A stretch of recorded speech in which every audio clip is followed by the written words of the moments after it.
Vivemos num contexto onde a nossa fé tem sido atacada. Como é que a igreja do Deus vivo deve se comportar diante desses ataques? É sobre isso que iremos tratar no programa de hoje da EBD Comentada Online.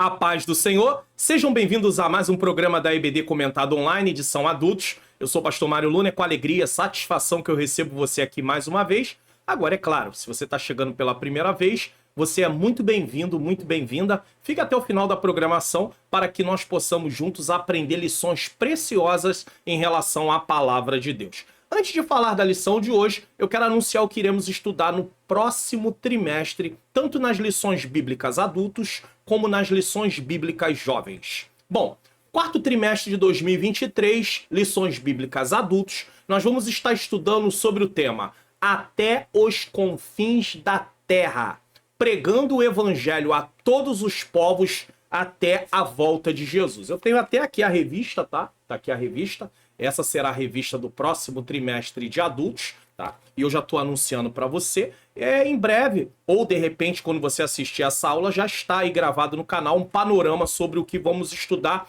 de uma forma assim panorâmica, né? As lições que vamos tratar. E também em relação aos jovens, vamos estar estudando a prova da vossa fé. O canal aqui grava lições bíblicas adultos e lições bíblicas jovens também, tá? E a revista, a revista é essa aqui, tá bom? É A Prova da Vossa Fé, vencendo a incredulidade para uma vida bem-sucedida.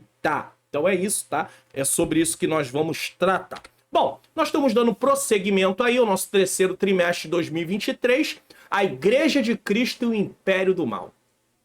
Como viver neste mundo dominado pelo espírito da Babilônia? Essa revista, essa temática, ela é muito apropriada para a época que nós estamos vivendo. E a lição de hoje é a lição de número 12. É a penúltima lição do trimestre. Vai ser ministrada no dia 17 de setembro de 2023, que é comemorado o Dia Nacional da Escola Bíblica Dominical. Inclusive, nessa semana, na sexta-feira, eu tenho um compromisso. No sábado também, à noite, eu tenho um compromisso, tá? Domingo também. E vou estar ministrando esta aula numa igreja aqui na localidade, né? Depois eu vou falar, depois que tiver acontecido, eu coloco lá nos agradecimentos. Então, o tema dessa lição é Sendo a Igreja do Deus Vivo. Bom, então nesse momento nós vamos fazer uma oração. Essa não é aquela oração onde eu apresento as causas que são colocadas aqui nos comentários, mas é uma oração para que o Senhor possa me conduzir nessa programação e ao mesmo tempo iluminar a minha mente e a sua, para que nós possamos aprender e colocar em prática a palavra dele. Senhor, meu Deus e meu amado Pai, Pai amado e Pai querido, em nome do teu Filho amado Jesus Cristo, eu te rendo graças por mais essa oportunidade de realizar esse programa de hoje. Eu peço ao Senhor que o Senhor possa iluminar a minha mente para que eu possa ensinar as verdades de acordo com o que está na tua palavra. Ilumina a mente daqueles que estão assistindo para que eles possam compreender e juntos possamos colocar em prática. Tira todo impedimento, toda distração, que seja um programa no qual haja edificação para as vidas que vierem assistir ele. É o que eu te peço e já te agradeço em nome de Jesus. Bom, vamos lá. Texto áureo da lição de hoje. Grande é este mistério. Digo, porém, a respeito de Cristo e da igreja. Efésios 5:32. A verdade prática é: a noiva de Cristo não pode ser mundana. Jesus não tem uma noiva mundana, pois ela é a guardiã da verdade revelada e suas vestes devem se manter imaculadas para as bodas do Cordeiro. Então a noiva, que é a igreja, e nós somos membros do corpo de Cristo, ou seja, a igreja é a noiva e nós fazemos parte dessa igreja, não pode ser mundana e ela tem que estar preparada para as bodas do Cordeiro. Leitura bíblica em classe, 1 Timóteo 3, do 14 ao 16, Efésios 5, 25 a 27 e também o versículo 32. Efésios 5, a partir ali do 23, mais ou menos, 22, a partir do 22, mais ou menos, nós vamos tratar de um assunto que é falado sempre sobre o casamento.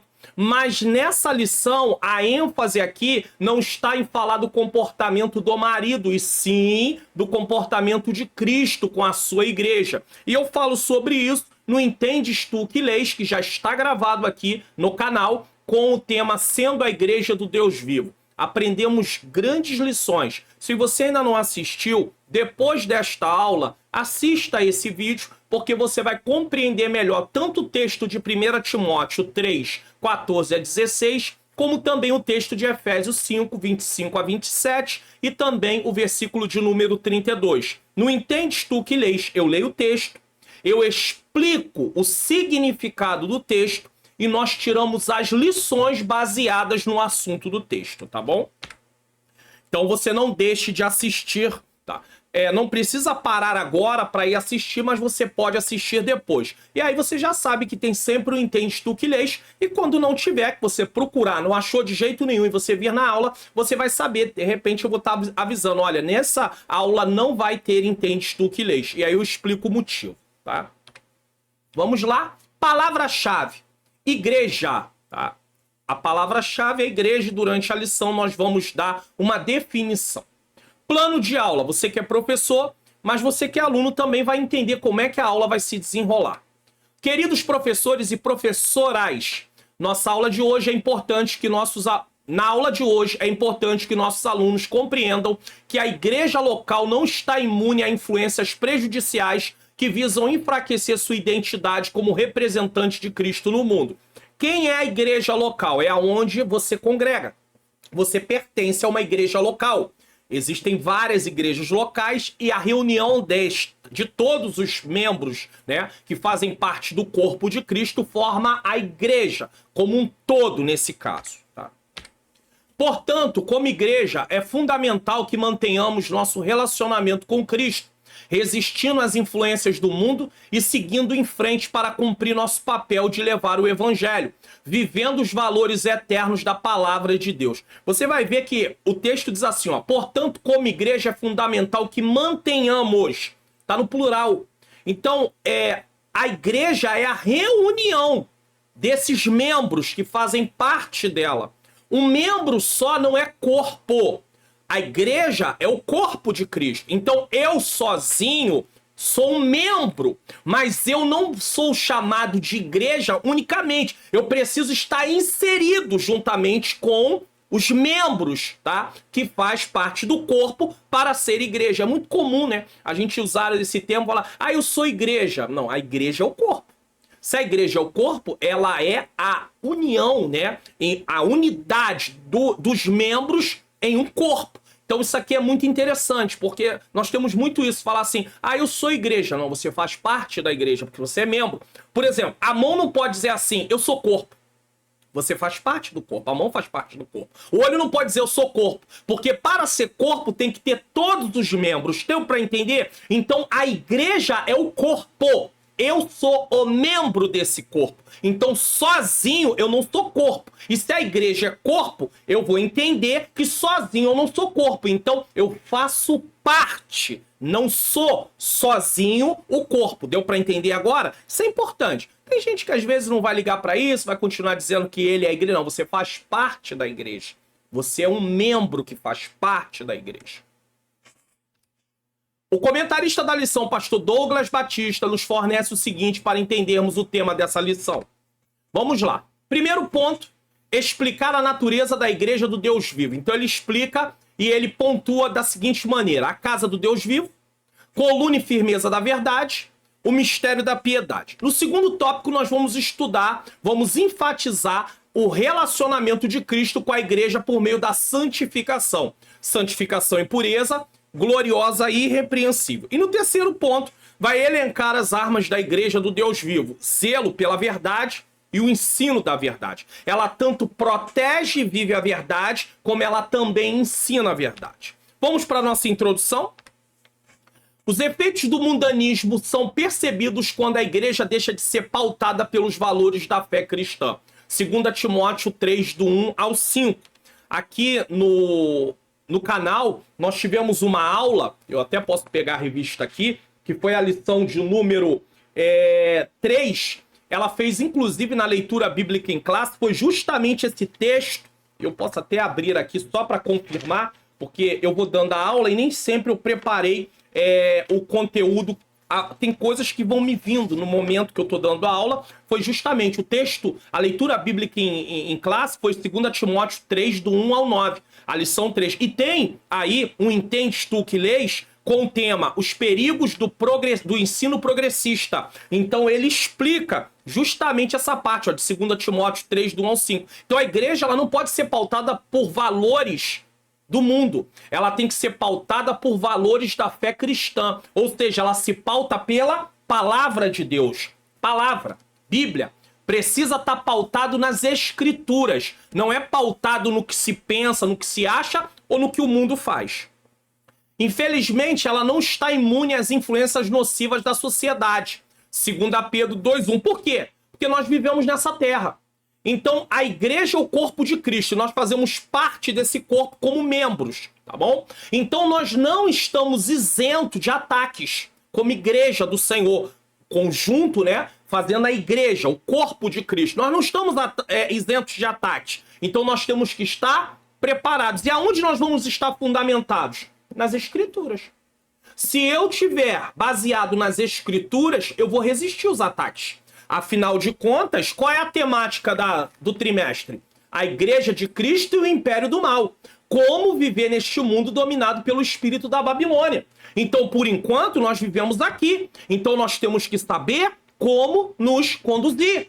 Daniel e o povo judeu foi levado para o cativeiro babilônico. Houveram judeus que se destacaram em obedecer ao Senhor, em não se voltar para a cultura daquela época, para a forma que eles se conduziam. Daniel é um deles. Misael, Azarias e Ananias, que foram colocados o nome de Sadraque, Mesaque e Abidnego, também. Então, da mesma forma, a Bíblia já nos ensina como nos conduzir. Se eles conseguiram, por que eu e você não vamos conseguir? Até porque o Espírito Santo habita na nossa vida.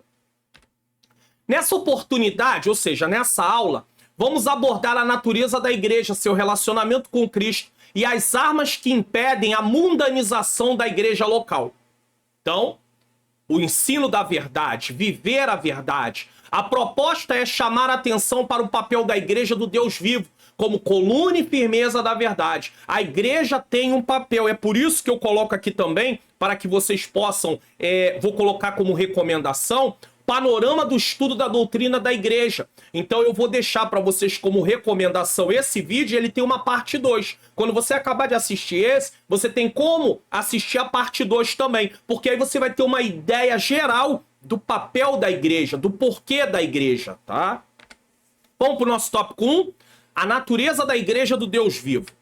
Esse tópico se baseia em 1 Timóteo 3, 14 a 16. Porque se tem uma leitura bíblica em classe, ela tem um motivo.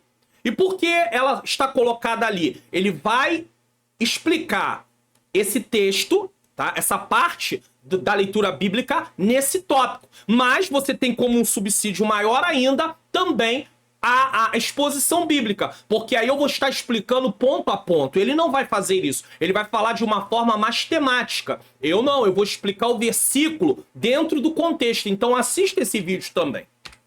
Definição de igreja. O que é igreja? Significa o templo, construção, o lugar onde nos reunimos, até chamamos de igreja, mas vamos ver a definição mesmo. Hoje, igreja comporta vários significados. Refere-se frequentemente ao prédio onde os crentes se reúnem, tá aí, tá? Por exemplo, estamos indo à igreja, alguém disse, eu tô indo à igreja, falando do prédio.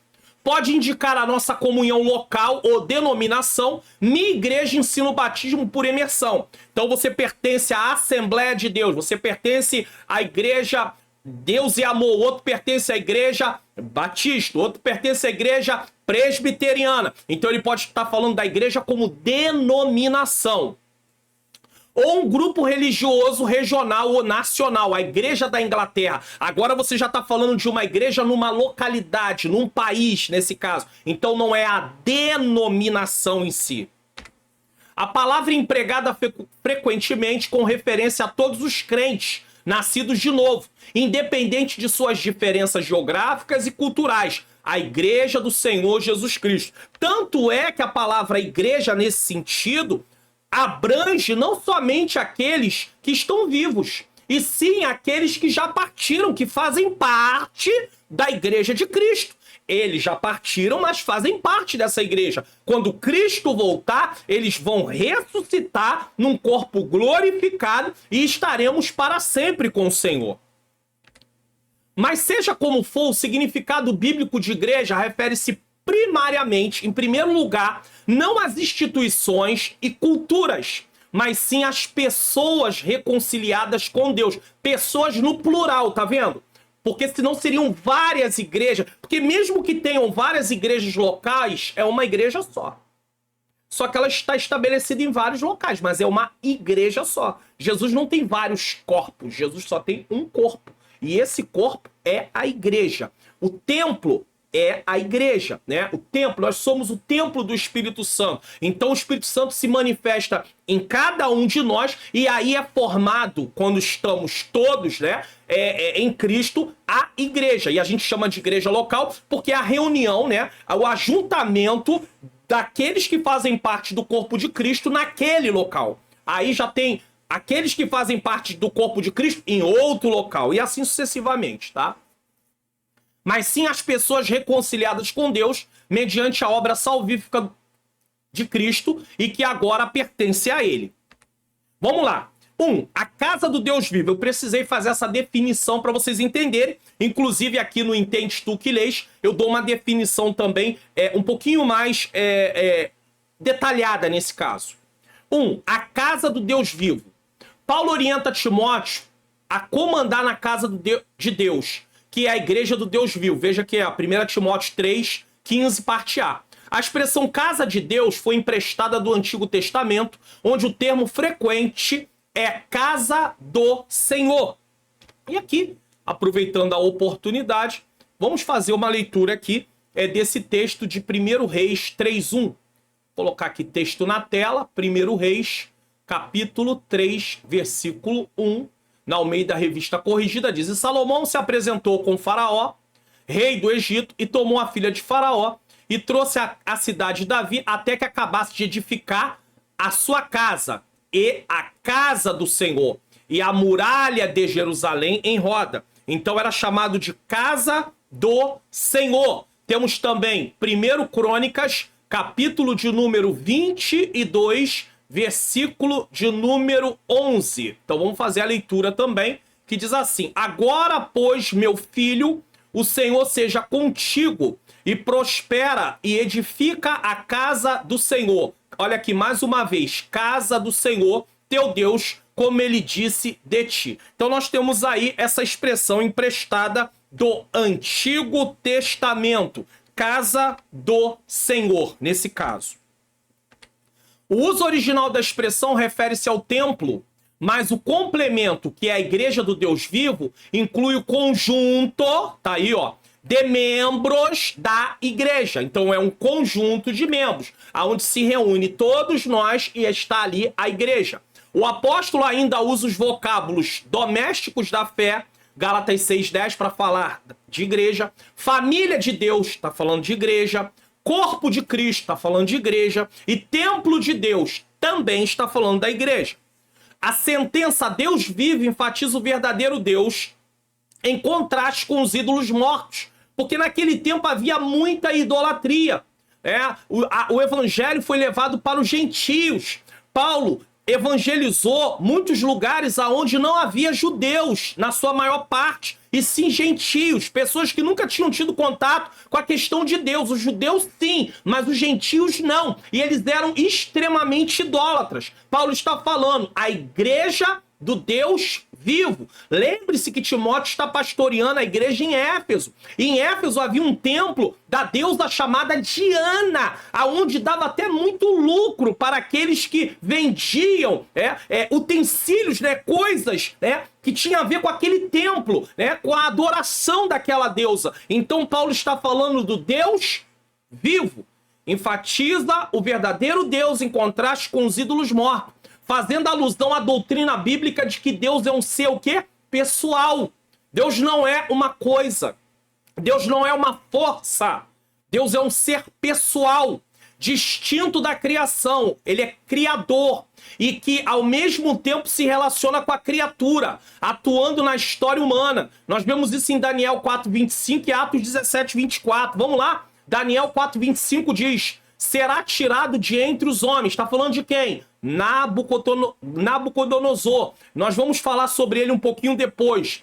E a tua morada será com os animais do campo, e te farão comer erva como os bois, e será molhado do orvalho do céu, e passar-se-ão 7 tempos por cima de ti, ou seja, 7 anos, até que conheça que o Altíssimo tem domínio sobre o reino dos homens e o dá a quem quer. Então, Nabucodonosor teria que aprender uma lição devido à sua exaltação, a sua soberba. Esse texto mostra que Deus está controlando e atuando na história humana.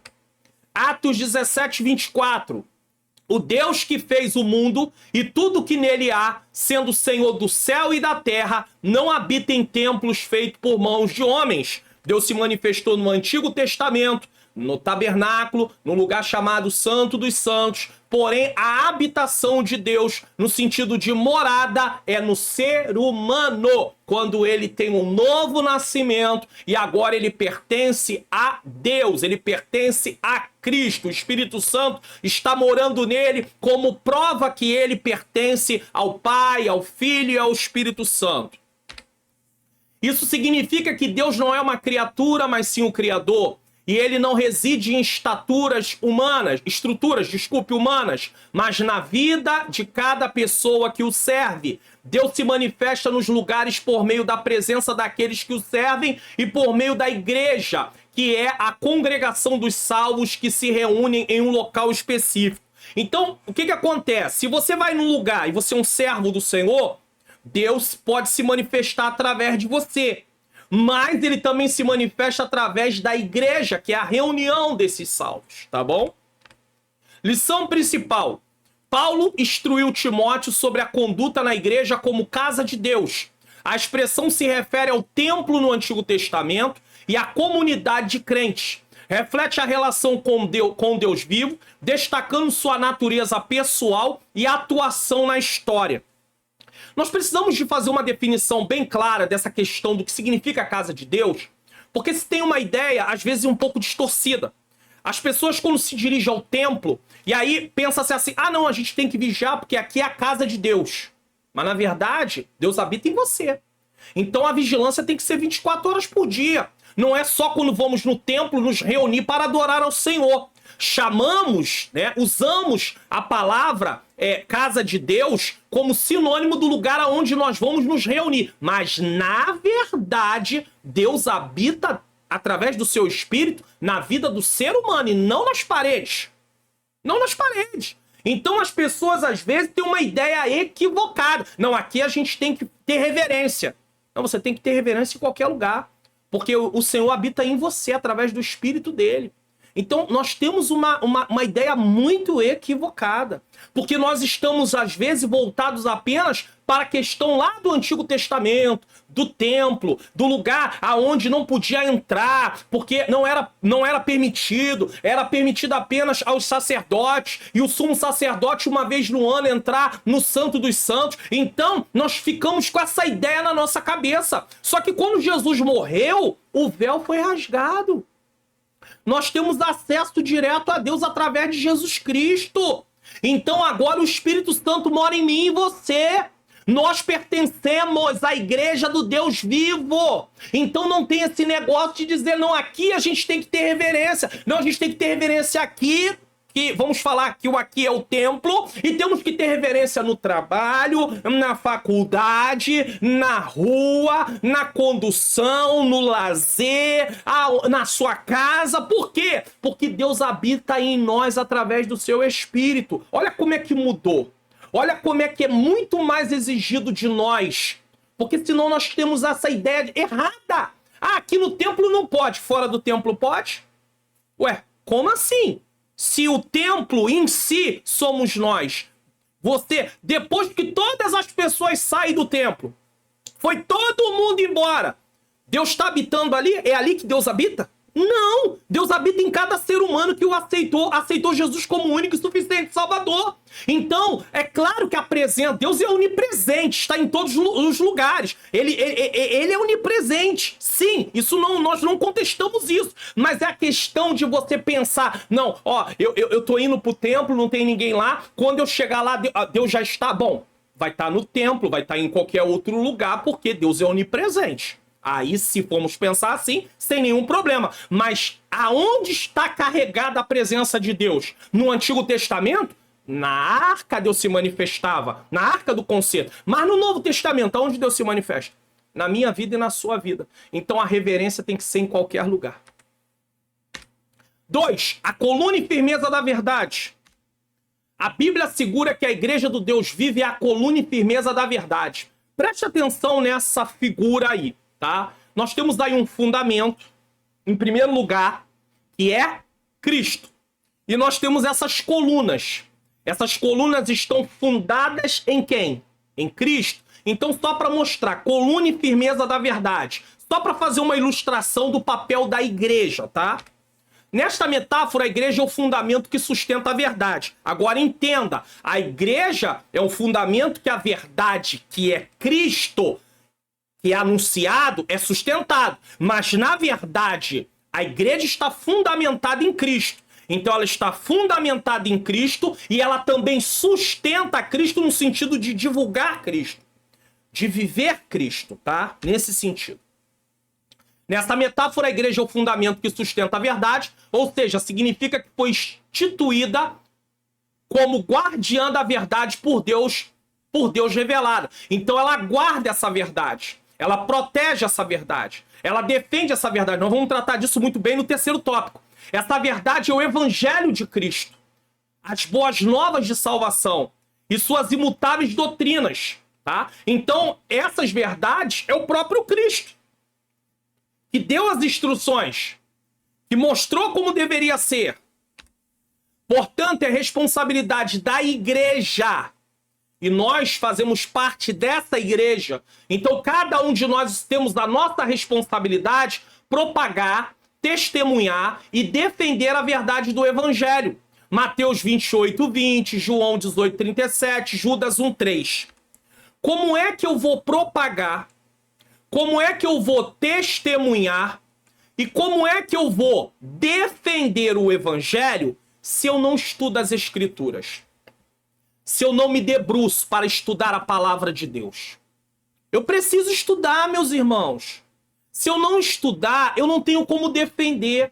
Presta atenção aqui. Olha o que está escrito aqui. Propagar, testemunhar e defender o evangelho. Como é que um advogado ele vai defender um cliente se ele não tiver estudado o processo? Analisado, avaliado, observado, para ver de que maneira ele pode fazer a defesa daquela pessoa. Com certeza, se ele não se debruçar, se ele não estudar, se ele não se preparar, ele vai perder. A mesma coisa, de forma comparativa, somos nós. Nós fazemos parte da igreja do Deus vivo. Então, somos, quando no plural, estou falando no plural, somos a igreja do Deus vivo. E aí, pare e pense, como é que eu vou testemunhar? Como é que eu vou propagar? Como é que eu vou defender o evangelho se eu não conheço? Eu preciso conhecer, eu preciso estudar, eu preciso me preparar. E é por isso que a gente vai para poder participar da escola bíblica dominical. Fale isso na classe lá. Quando você estiver dando aula, você que é professor, diga isso. Como é que você vai propagar o evangelho? Como é que você vai defender o evangelho? Como é que você vai testemunhar sobre o evangelho se você não estuda a palavra, se você não quer vir para a escola dominical, se você não vem para o culto de ensino, se você não quer estudar a palavra em casa também, o seu devocional? É impossível. Então nós temos que ter mais seriedade, porque aqueles que atacam a fé, aqueles que querem desconstruir os princípios, os valores bíblicos, eles se preparam. Eles não fazem isso de qualquer maneira, não. Eles sabem aonde vão tocar, aonde eles querem minar. Tudo é muito bem arquitetado. Então nós temos que nos preparar, meus irmãos. Ah, mas eu não sou pastor. Quem foi que disse que é só pastor? Vamos para a Bíblia? Vamos para a Bíblia. Vou botar aqui para vocês. 1 Pedro, capítulo de número 3, versículo 15. Veja bem. Versículo 14. Mas também se padecerdes por amor à justiça, sois bem-aventurados. Pedro está dizendo, se vocês sofrem porque vocês estão sendo justos, vocês são felizes. E não temais com medo dele, não vos turbeis. Aí ele continua. Ele está falando de um aspecto aqui de perseguição. Antes santificai a Cristo como Senhor em vosso coração. E estáis, olha aqui, ó, Pedro está falando para todos. E estáis sempre preparado. Quem? Todos que servem ao Senhor. Para responder com mansidão e temor a qualquer que vos pedir razão da esperança que há em vós. Vamos colocar numa outra versão, por exemplo, a NVT. Em vez disso, consagrem a Cristo como Senhor de sua vida, vivam para Ele. E se alguém lhe perguntar a respeito de sua esperança, esteja sempre preparado para explicá-la. Estamos preparados para falar da nossa fé? Por que servimos a Jesus? Por que precisamos de salvação? Por que a humanidade precisa de salvação? Vamos botar na NTLH? Tenham no coração de vocês respeito por Cristo e o tratem como Senhor. Sim, Senhor. O que tu queres, meu Senhor? Eis-me aqui, meu Senhor. Estejam sempre prontos para responder a qualquer pessoa que pedir que expliquem a esperança que vocês têm. Ou seja, mesmo diante de lutas, mesmo diante de provas, nós temos a esperança que um dia estaremos para sempre com o Senhor, porque fiel é aquele que nos prometeu. Então, se prepare. Desse modo, no zelo pela verdade, os líderes da igreja, aí puxa a responsabilidade para quem está de frente, devem ser irrepreensíveis e capazes de repudiar os falsos mestres e heresias. Eu já falei aqui no canal e vou repetir.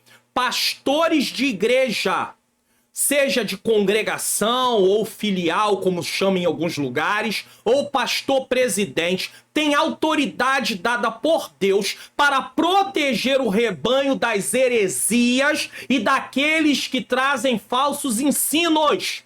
Então não está errado um pastor, às vezes para alertar o povo no qual ele está pastoreando, e sabe que tem alguém até mesmo aí na internet, seja aqui no YouTube, seja em outras redes sociais, ensinando coisas que está distorcendo a palavra. Esse pastor, para proteger o seu rebanho, que ele está pastoreando, eu digo seu no sentido de responsabilidade, porque as ovelhas é de Jesus, não é de nenhum pastor, mas eu digo seu no sentido assim, do pastoreio, ele pode inclusive citar nomes, sem nenhum problema.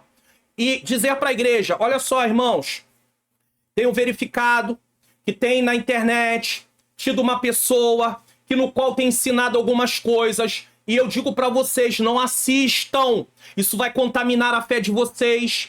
Vocês vão acabar se esfriando. Então, não assista fulano de tal. Ele pode fazer isso. Pastor, mas isso não é errado. Errado, Paulo fazia. Alexandre o Latueiro me causou muitos males. Paulo não estava defendendo causa própria, não. Os males que Paulo está falando que Alexandre o Latueiro causou tinha a ver com um impedimento para Paulo fazer a obra do Senhor. Alexandre Latueiro colocou impedimentos, empecilhos para que Paulo pudesse pregar o evangelho. Então Paulo está alertando, cuidado com Alexandre Latueiro. Então não há nada de errado. Pedro denuncia os falsos mestres. Já leu a segunda carta de Pedro? Pedro bate com força. Então, irmãos, pastores devem proteger o rebanho dos ataques. Caso contrário, o rebanho é atacado. Então eles têm autoridade de Deus.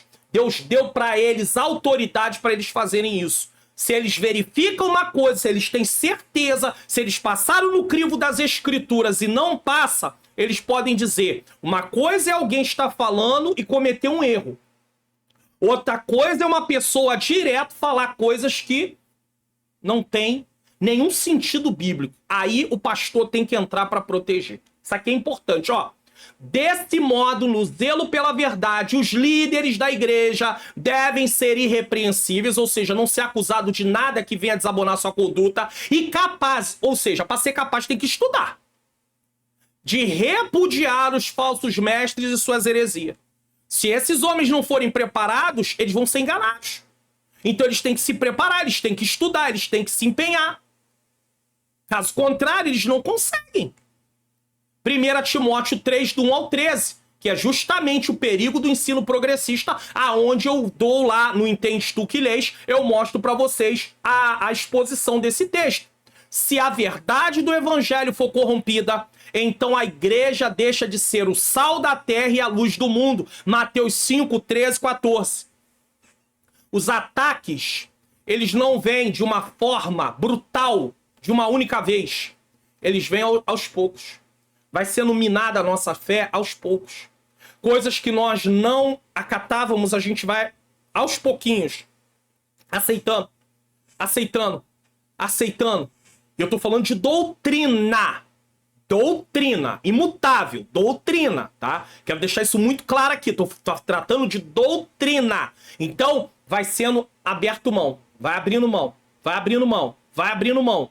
E aí a igreja deixa de ser sal. A igreja deixa de ser luz, porque ela deixa de viver no padrão da palavra de Deus e ela deixa de influenciar. Como é que alguém vai olhar e vai ver diferença? Não tem diferença? Não tem diferença. Por quê? Porque ela não vive mais como igreja, ela vive como mundo. É importante ressaltar aqui que a verdade pode ser atacada por aqueles de fora. Gente que de fora, né, que tenta desconstruir a nossa fé. Mas também pode ser distorcida por aqueles de dentro. E isso, infelizmente, tem ocorrido. Você chega aqui no YouTube, você vai ver canais aí, aonde tem gente, inclusive, afirmando que Jesus não ressuscitou, porque vai usar o texto de Hebreus. Ao homem está ordenado morrer só uma vez. Como é que Jesus ressuscitou se a Bíblia diz que ao homem está ordenado morrer só uma vez? Mas vai estudar o contexto, por que foi dito aquilo. Aí começa a se trabalhar para poder entender. Não tem esse negócio que foi, vai ficar voltando. Agora, quando Jesus morre e alguns ressuscitam e outros na Bíblia Jesus ressuscita, como o caso de Lázaro, como o filho da viúva de Naim, isso não está enquadrado no sentido de o homem está ordenado morrer uma só vez. Ali é algo sobrenatural por um propósito. Agora, essa questão de reencarnação, aí não, aí esquece isso. Mas tem gente aqui no YouTube, já teve uma pessoa aqui do canal que me deu o vídeo, né? Me deu o canal, eu fui lá e dei uma olhada e falei assim, meu Deus, o que é isso? Você pensa que tem pouca gente que acompanha? Muita gente. Por quê? Porque eles adoram coisas misteriosas. Mas sabe pra que isso serve? Pra nada. Você perder seu tempo e ficar assistindo essas coisas. Isso vai matar a sua fé. Isso vai acabar. Eles desconstroem o que é milagre. Ah, que abriu o mar vermelho. Deus abriu nada. Ventou, foi o vento que fez com que a água ficasse numa altura que eles pudessem passar. Engraçado é os egípcios morrer na água numa altura que pudesse passar, né? Essa é a parte engraçada. Aí eles dizem, não, isso é invenção. Isso não aconteceu. Então, irmãos, nós temos que ter cuidado. A corrupção não se limita apenas à distorção, mas também a omissão da situação daqueles que vivem culpados diante do tribunal de Deus e necessitam de salvação. Muitas vezes, pouco se menciona sobre o chamado ao arrependimento em nossas pregações. O que isso quer dizer? Irmãos, é lindo passarmos, e olha só, eu não estou falando contra. Eu apenas estou trazendo uma palavra para nós refletirmos juntos. É maravilhoso, às vezes a gente está na rua, e aí você que tem o seu veículo, e aqueles que não têm como eu, que o Senhor um dia possa nos dar essa bênção, e aí você tá lá na rua, transitando com o seu veículo, e aí você para no sinal, e aí os irmãos vão lá e estendem aquela faixa linda. Jesus te ama. É verdade? É verdade. Mas é só uma parte da verdade. Esse que é o problema. Sabe por quê? Porque essa parte da verdade é agradável. Então, vamos falar que Jesus ama. Mas quando nós lemos João 3,16, não fala só que Jesus, que Deus ama. Deus amou o mundo de tal maneira que deu seu Filho unigênito para que todo aquele que nele crê. Então, olha aí um chamado, tem que ter fé. Todo aquele que nele crê, e fé implica em obedecer, não pereça. Cadê a parte de perecer dessa mensagem? Mas tenha a vida eterna.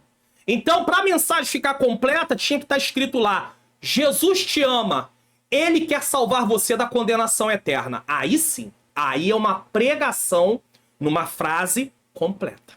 Mas colocar só Jesus te ama faz com que quem leia entenda o seguinte: Jesus me ama. Que coisa linda! E ele continua na vida que ele está. Por quê? Porque não tem um chamado ao arrependimento.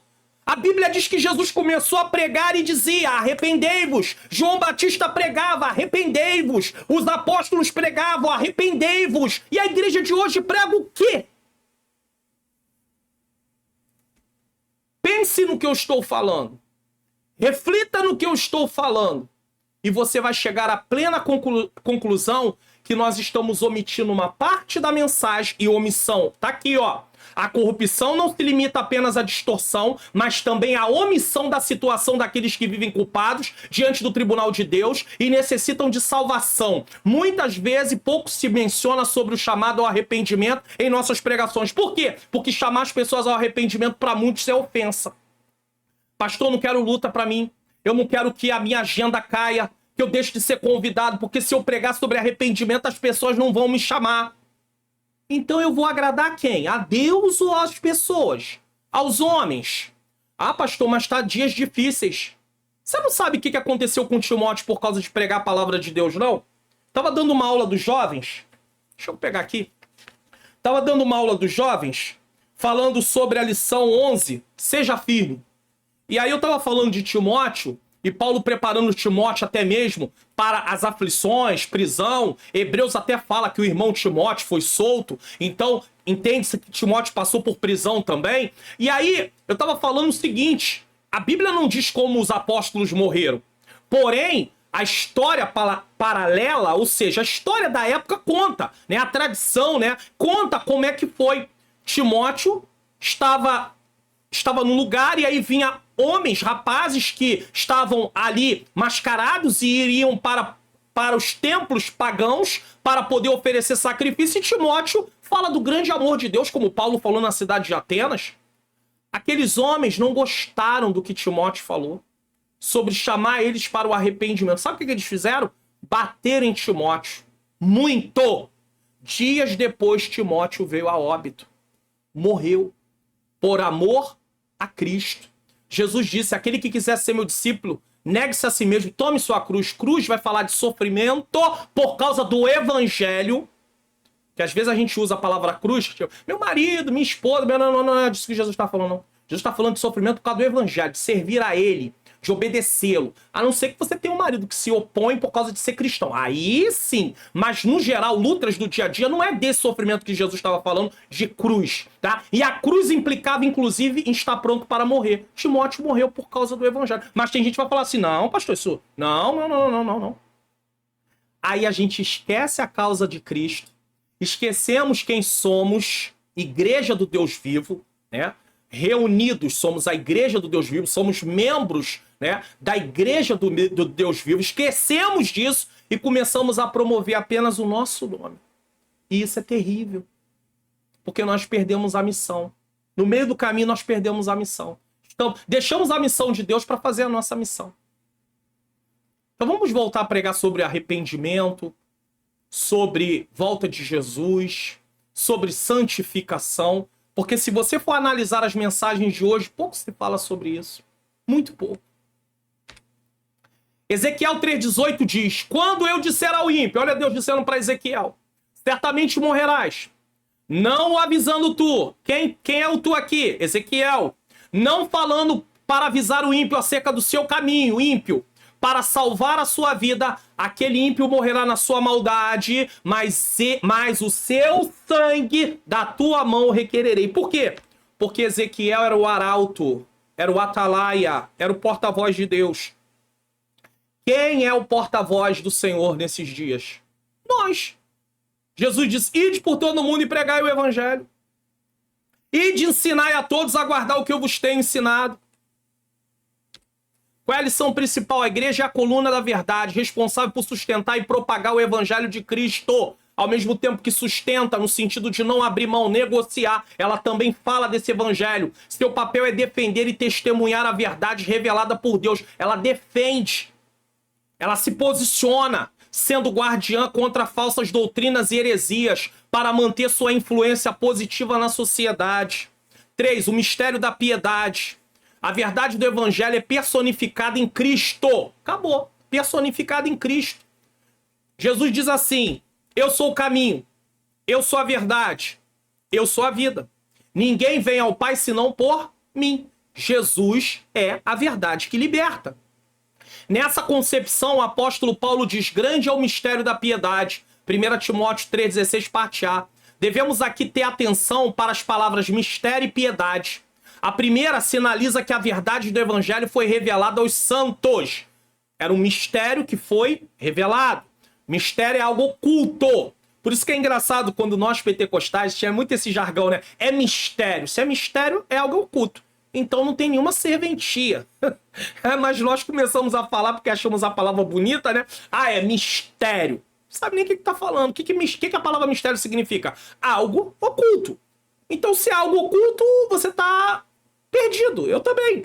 Então, devemos aqui ter atenção para as palavras mistério e piedade. A primeira sinaliza que a verdade do evangelho foi revelada aos santos. Para poder ser proveitoso e ser para nossa edificação, tem que ser revelado e deixa de ser mistério. E a segunda, que é a piedade, retrata a base do cristianismo, que é a fé cristã. Porque fé implica em obedecer. Então você passa a ter uma vida de piedade. Na sequência, o apóstolo sintetiza tudo isso com a expressão o mistério da piedade. O evangelho revelado estava oculto antes, a fé cristã estabelecida no seguinte evento. Cristo, quando Cristo se revela, que se manifestou em carne, foi justificado em espírito, visto dos anjos, pregado aos gentios, crido no mundo e recebido acima na glória. Inclusive, eu explico cada ponto desse. Essa questão aqui, ó, que se manifestou em carne, justificado em espírito, visto dos anjos, pregado aos gentios, crido no mundo e recebido acima, eu explico cada ponto aqui nesse vídeo, sendo a igreja do Deus vivo. Então não deixa de assistir não, tá bom? Assim a igreja é a fiel portadora dessa verdade. A igreja é quem propaga, quem protege o evangelho. Ela anuncia Cristo. Ela fala de Cristo. Ela exalta Cristo. É por isso que nós não podemos nos perder. Se eu trouxer a glória para mim, eu deixo Cristo de lado. Se eu usar a vida cristã para me promover, eu deixo de cumprir aquilo que Deus me chamou para fazer. Deus não me chamou para poder me promover. Ele me chamou para falar de Cristo, promover a Cristo, exaltar a Cristo, engrandecer a Cristo. O próprio Espírito Santo que foi enviado como Consolador veio para evidenciar as obras de Cristo. Já parou para pensar nisso? O próprio Jesus falou sobre isso. É só ler o Evangelho de João que você vai ver lá Jesus falando sobre isso. O próprio Espírito Santo veio para evidenciar as obras de Cristo. Lembra que Jesus falou assim, e ele vos fará lembrar de tudo que eu vos tenho dito. Assim a igreja é a fiel portadora dessa verdade. Cristo, a verdade que liberta. A verdade do Evangelho é Cristo personificado. João 14,6. Paulo destaca o mistério da piedade onde Cristo foi manifestado, pregado aos gentios, crido e exaltado. A igreja é guardiã dessa verdade essencial. Sinopse do tópico 1, a igreja é a casa do Deus vivo. A igreja é a casa do Deus vivo, coluna e firmeza da verdade, fiel portadora da verdade do evangelho. Então tá aí, tá? Bom, você pode baixar gratuitamente o PDF na aba comunidade aqui do canal. Eu tenho repetido isso várias vezes. Parece que algumas pessoas vêm aqui no canal apenas para baixar e aí às vezes eles entram em contato comigo. Pastor, eu não tô achando, como é que eu faço? Eles não assistiram essa parte da aula de jeito nenhum, irmãos. Porque toda vez eu falo a mesma coisa. Aí eu vou colocar aqui rapidamente para vocês aparecerem na tela. Vamos ver se aparece aqui na tela para vocês. Só para vocês poderem ter uma ideia rápida aí. tá aí, tá? Eu tô no meu canal, é claro que aqui é uma tela de um computador, no seu celular vai aparecer um vídeo debaixo do outro, mas eu vou pegar aqui uma aula, tá? Eu vou pegar uma aula um pouquinho mais antiga, eu vou pegar aqui a lição 10, nesse caso. Aí eu pausei aqui, tá? Aí o que eu faço? Eu venho na descrição, eu canso de falar isso aqui, ó. Vem na descrição, tem a palavrazinha aqui no cantinho mais, eu clico, vou descendo. Olha o primeiro link aqui, eu sempre falo desse link, eu tô sublinhando ele. Primeiro link é o da aba comunidade, porque agora não tem mais o link para vocês baixar na descrição. Você tem que ir na aba comunidade. Aí eu vou clicar para ir para a aba comunidade. Acabou de abrir, tá? Aí lembra que a lição é a 10? Olha, então eu vou começar a descer. Aqui já tá a 12, inclusive, né? Vamos lá, vou começar a descer. Vamos começar a descer. Aí 11. Olha quanto eu tô passando aqui. Ó, achei o infográfico da lição 11, mas não é essa que eu quero a lição 10. Então, isso vai ser com qualquer vídeo, seja com Entende Tu que Lês, seja com a aula da Escola Dominical de Adultos ou de Jovens. Ó, ainda tô na 11. Continuo, porque é muita publicação, meus irmãos. Olha quantas publicações. É por isso aí a pessoa fala, não achei. Achei, lição 10. Tá aqui, ó. Faça download do comentário em PDF. Aí você vai clicar aqui. Se eu descer um pouquinho, aqui tá o infográfico. É só abrir aqui, ó. Se clicar aqui, você já baixa direto daqui mesmo. Você não vai precisar ir pro meu site no caso do infográfico, mas no caso da lição precisa. Se eu clicar aqui, ó, vou clicar só para mostrar. Abriu o meu site, você vai descer a página. Continua descendo. Tem várias informações e quando você chegar quase no final da página, tá aqui, irmãos, olha aqui, ó. Arquivos em PDF para download, comentário da lição, que é para imprimir, e o slide da lição para quem quer passar no Data Show, né? Só que aqui é em PDF. Se você assinar o Seja Membro, esse slide aqui vai em PowerPoint. Por quê? Porque em PowerPoint você vai poder fazer o seguinte, tirar os slides que não te interessam, colocar slides que te interessam. Então, no Seja Membro, você tem essa condição, além de baixar tudo no único lugar. Você não precisa fazer esse passo a passo que eu fiz aqui, se você quiser ir no Seja Membro. Pastor, como é que eu faço no Seja Membro? Aí, o que você vai ter que fazer? Você vai ter que ir no meu canal, nesse caso, tá? Na descrição do vídeo do meu canal e lá, lembra da descrição? Lembra que eu falei do link da aba comunidade? Tá aqui? Aí você vai ter que descer e aqui embaixo aqui, ó, você tem aí, ó, o Seja Membro, tá aqui, ó. Uma vez que você clique no Seja Membro e você clicar aqui, ó, você vai chegar nessa página, você vai descer a página e você vai escolher o plano que melhor lhe agrada. E aí tem algumas opções de plano aqui. Tem um plano mensal, trimestral, semestral e anual. No anual, quase R$60 de desconto. Você vai clicar, vai assinar, você vai ter tudo no único lugar e ainda os slides em PowerPoint. Os slides não são diferentes dos que aparecem aqui. Eles apenas estão tudo no único lugar e vai ser em PowerPoint. Você vai estar semeando no meu Ministério de Ensino. Pastor, por que o senhor parou a aula para falar sobre isso? Por quê? Porque muitas pessoas às vezes não conseguem achar. Então eu fiz isso aqui para tentar ajudar, tá bom? E dizendo a vocês que há uma possibilidade grande de eu passar a postar tudo isso em vez de postar na aba comunidade no futuro. Vou abrir um canal no Telegram, como um grupo, e vou postar lá. E aí você vai estar participando do canal, e lá vai ficar um pouco mais organizado, porque você tem lá a lupinha para fazer a pesquisa, e aí você pode pesquisar o que você quer. Então há uma possibilidade de eu criar um canal no Telegram. Na verdade, eu já até criei esse canal, mas eu ainda não estou divulgando o link aqui, tá? Mas eu já tenho até algumas postagens nesse canal lá. E para você poder acompanhar, porque senão fica muito difícil, e eu quero praticidade, eu quero facilitar a sua vida. Vamos lá? Continuando? Tópico 2, Cristo e o relacionamento com a igreja. E detalhe, esse tempo que eu gastei aqui, eu estou gastando ele para ajudar vocês. Então, porque tem gente até que às vezes, pastor, seja mais direto ao ponto. Irmãos, em nome de Jesus, eu nem vou falar nada. Cristo e o relacionamento com a igreja. Esse tópico vai se basear em Efésios 5, 25, 27 e 32. Então, o primeiro tópico, 1 Timóteo 3, 14 a 16. O segundo tópico, agora, Efésios 5, 25 a 27 e o 32. Santificação e pureza. A igreja precisa ter santificação e pureza. Paulo ensina que Cristo morreu pela igreja para a santificação. para que a santificasse, tendo-a purificado por meio da lavagem de água pela palavra. Efésios 5:26.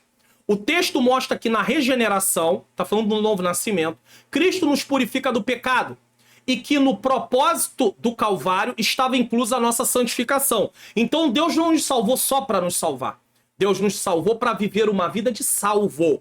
Veja bem, primeiro ele me salva, depois eu vivo como salvo. É por isso que eu não faço para ser salvo, eu faço porque sou. Porque primeiro eu recebi um novo nascimento. Se eu conquistasse a minha salvação com o que eu faço, então não viria primeiro um novo nascimento nesse caso. Porque aí eu teria que produzir esse novo nascimento. E como é que eu vou produzir novo nascimento? É impossível. Não tem como, a não ser pelo que Cristo fez na cruz do Calvário. Então eu preciso entender que o plano da salvação foi totalmente feito por Deus. Ele apenas, a nossa parte é aceitar e viver à luz desse plano. Mas nós não produzimos salvação. Nós vivemos como salvo. É diferente. O texto mostra que na regeneração Cristo nos purifica do pecado, tá? Então a santificação estava inclusa. A expressão a lavagem da água é usada de forma figurada. Simboliza a palavra de Deus que opera uma limpeza espiritual. Isso é uma grande verdade. Vós já estás limpo pela palavra. Nesse sentido, Cristo orou: santifica-os na verdade, a tua palavra é a verdade. A palavra de Deus é a verdade que liberta, né? E essa palavra é o próprio Cristo, porque está falando das obras de Cristo. Ora, sabemos que a santificação é o ato de separar-se do pecado e preparar-se para a volta do Senhor. Então nós nos separamos do pecado, vivemos uma vida de vigilância e em processo de santificação. Hebreus 12:14, 1 Pedro 1:15, sede santos. Esse processo é contínuo até a glorificação final no dia de Cristo. Eu explico bem sobre isso aqui nesse vídeo, tá? Romanos 6:22. Mas agora, libertados, do pecado e feitos servos de Deus, tende o vosso fruto para a santificação e, por fim, a vida eterna. Quando o texto diz, mas agora libertados do pecado, sabe o que quer dizer isso? Antes de Cristo, nós éramos escravos do pecado. Mas em Cristo, nós não somos mais escravos do pecado. Mas no original a palavra é doulos, escravo, tanto para o pecado, mas é doulos também para ser servo de Deus. É que a tradução traz servos porque parece que para nós ouvir a palavra escravo parece que não soa muito bem, mas o sentido é escravo. Só que é um escravo voluntário. Como no Antigo Testamento, que chegava o tempo do escravo ser livre e ele tomava a decisão de continuar servindo. Aí era feito um furo na sua orelha, tá? Para poder provar, né? Era colocado ali para poder provar que ele era um escravo voluntariamente. Ele era um escravo livre, no sentido assim, ele estava servindo porque ele queria servir. Deus não obriga ninguém a servi-lo. Porém, não servi-lo implica em continuar condenado. E continuar condenado implica em partir e viver separado de Deus eternamente em tormento. Ele nos dá uma oportunidade. Então nós devemos abraçar essa oportunidade.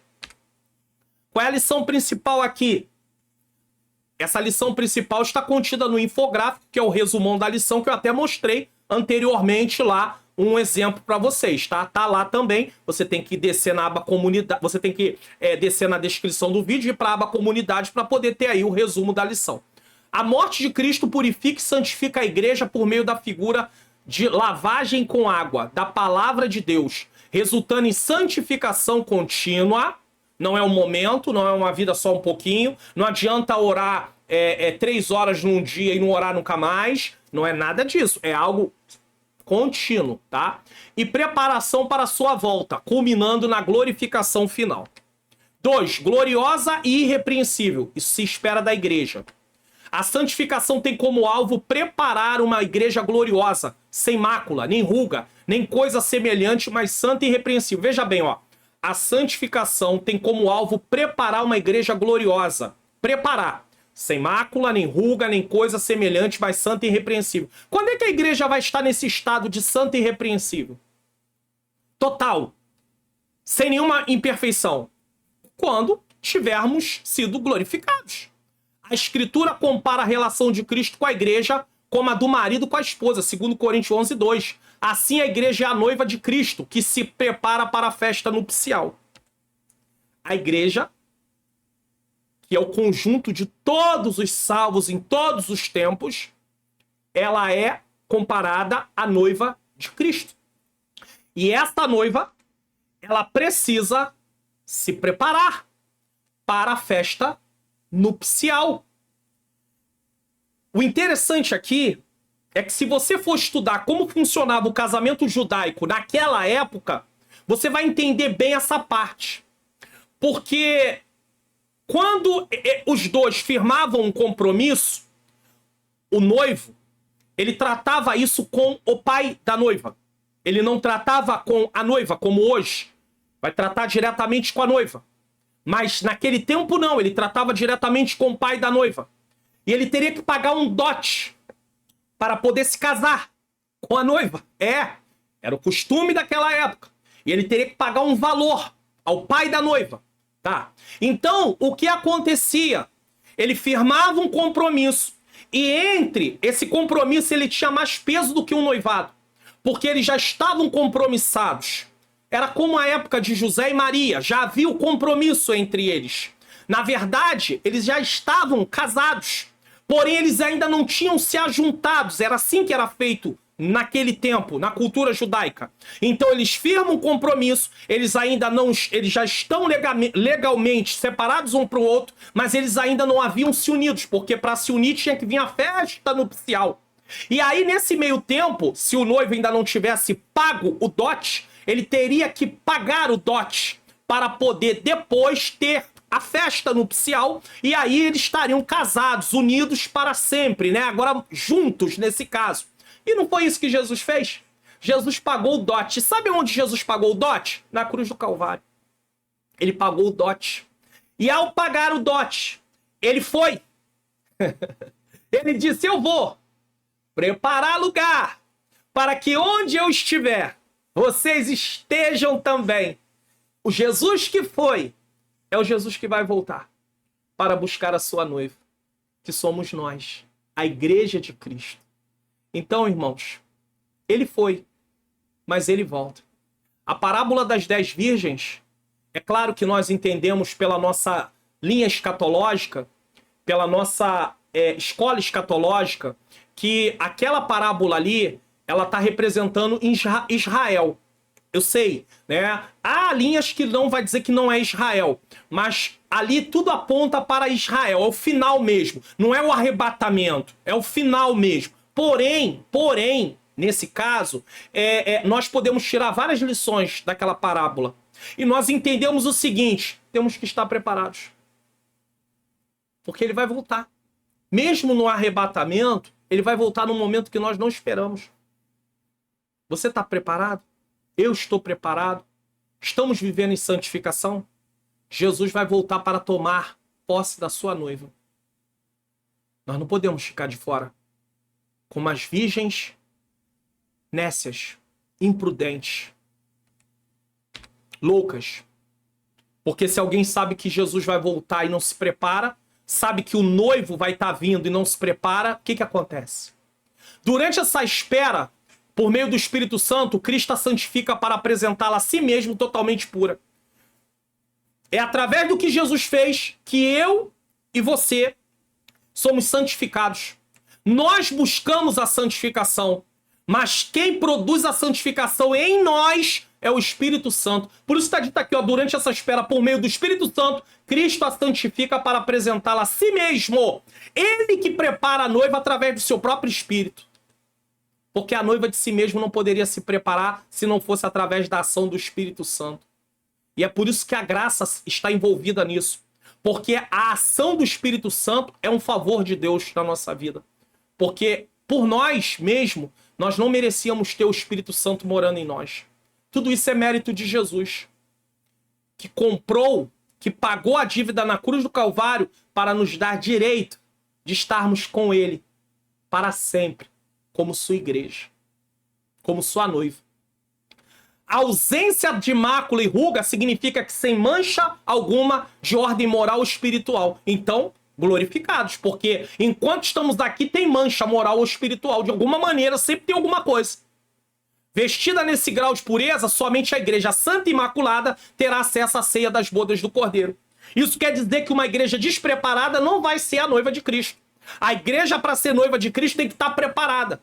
Então, a igreja já está determinado pelo Senhor que ela será entregue. Ela é a noiva de Cristo, não tem mais conversa. Agora a questão é saber o seguinte: quem é que vai fazer parte dessa igreja?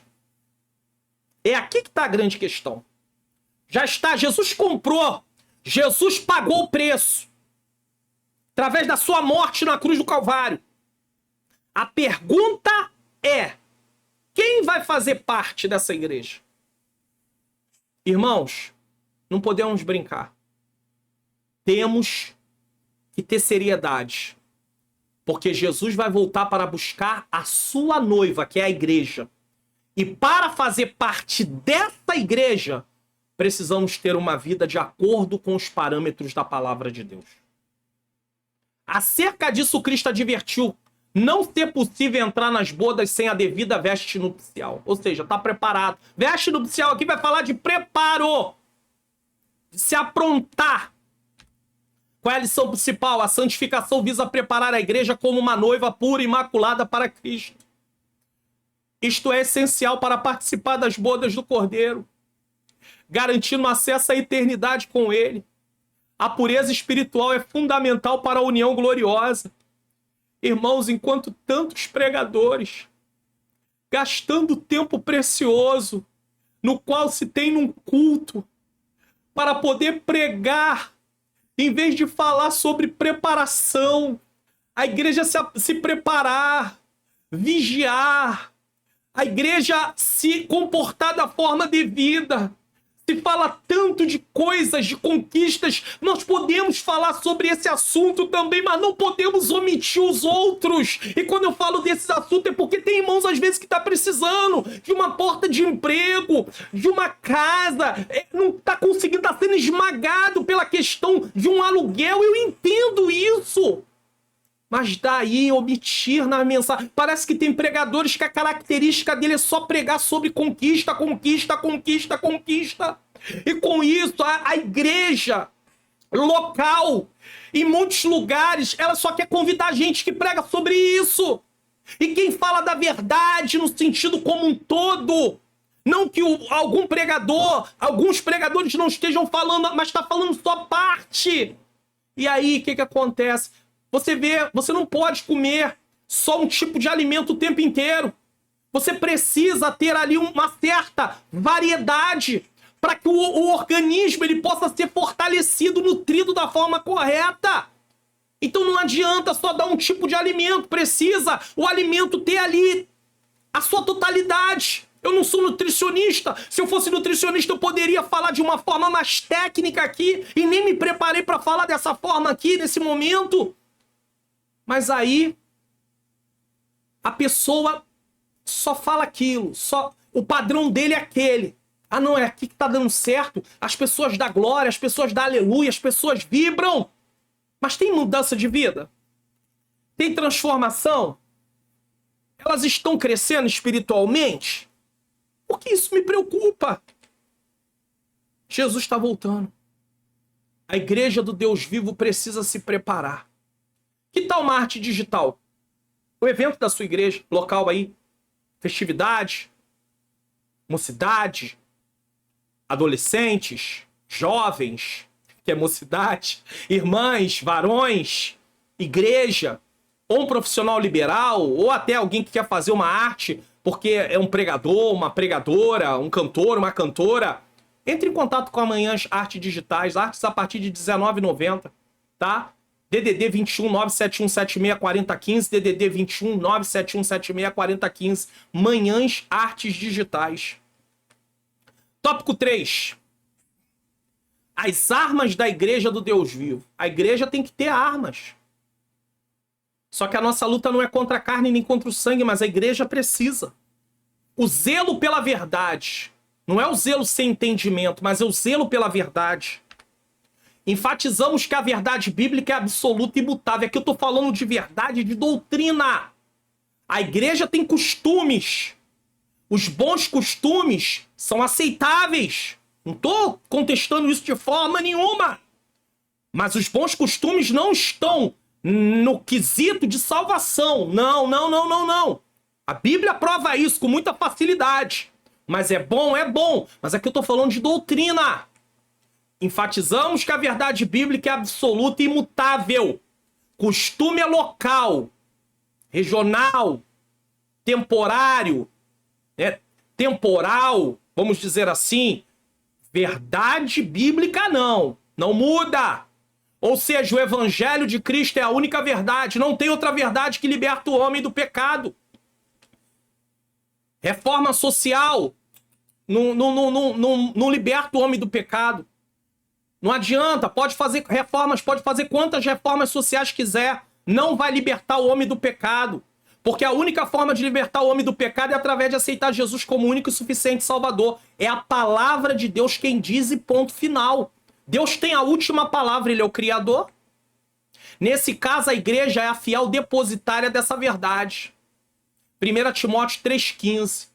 Ela tem a responsabilidade de proclamar, de testemunhar e de defender essa verdade. E por isso, os salvos em Cristo são dispenseiros da mensagem da redenção. Que tipo de mensagem nós estamos? Dispenseiro é alguém que serve. É alguém que distribui o alimento. Toma conta da dispensa. A pergunta é, que tipo de alimento como igreja do Senhor, como um todo, igreja, membros dessa igreja, estamos distribuindo por aí? 1 Pedro 4,10. Que tipo de alimento? Para ilustrar essa responsabilidade, levemos em conta o uso que Jesus fez de símbolos que remontam à responsabilidade espiritual. Irmãos, nós temos muita responsabilidade sobre nós e não estamos cientes dela. Sabe por quê? Porque pouco se ensina sobre isso que está se falando aqui hoje. Preste atenção. Para ilustrar essa responsabilidade que cada salvo tem, levemos em conta o uso que Jesus faz de símbolos que remontam, ou seja, vai apontar a responsabilidade espiritual. Preste atenção, algumas parábolas. Os 2 servos, Mateus 24, 45 a 51. Os talentos. Cadê os talentos que Deus te deu? Tem pessoas pensando em abandonar o dom, talentos que Deus deu, aptidões que Deus deu, que servem para o reino dele também. Não deixe de ser professor, não. Não fale que você vai entregar tudo agora quando o trimestre acabar, não. Não faz isso, não. Não abandone, não, minha irmã. Ah, pastor, é muita luta. Se os apóstolos pensassem assim, nós não estávamos nem aqui hoje. Porque eles tinham dito assim, chega, acabou. Paulo, Pedro, Tiago, João e outros mais, chega, acabou, não quero mais. Não, eles foram em frente. Outros foram em frente, nós também temos que ir em frente. Não podemos abandonar. Cadê os talentos que Deus te deu? Tem gente sentado lá no banco, escondido. Fale isso na aula, professor, professora. Você que Deus chamou, Deus vai requerer o que ele te deu. Ele está perguntando, cadê o talento que eu te dei? Ah, eu escondi. Deus não dá talento para ninguém esconder. De alguma forma, de alguma maneira, você tem alguma coisa que Deus deu. Talvez Deus não te chamou como um pastor. Deus não vai chamar todo mundo como pastor, é claro. Como um evangelista, como um presbítero, como um diácono. Mas Deus, de alguma maneira, ele te deu algo. Você tem alguma aptidão. Você tem alguma facilidade de fazer algum tipo de coisa. Isso pode ser usado no reino de Deus. Tá escondendo por quê? Deus vê. Deus sabe, Deus conhece. Só que Deus não vai ficar o tempo todo nos chamando para frente. Porque Deus sabe que ele te deu. E às vezes a gente precisa se apresentar. Não é se apresentar chegando lá e falando, pastor, eu tenho chamado, o senhor tem que me... Não é disso que eu estou falando.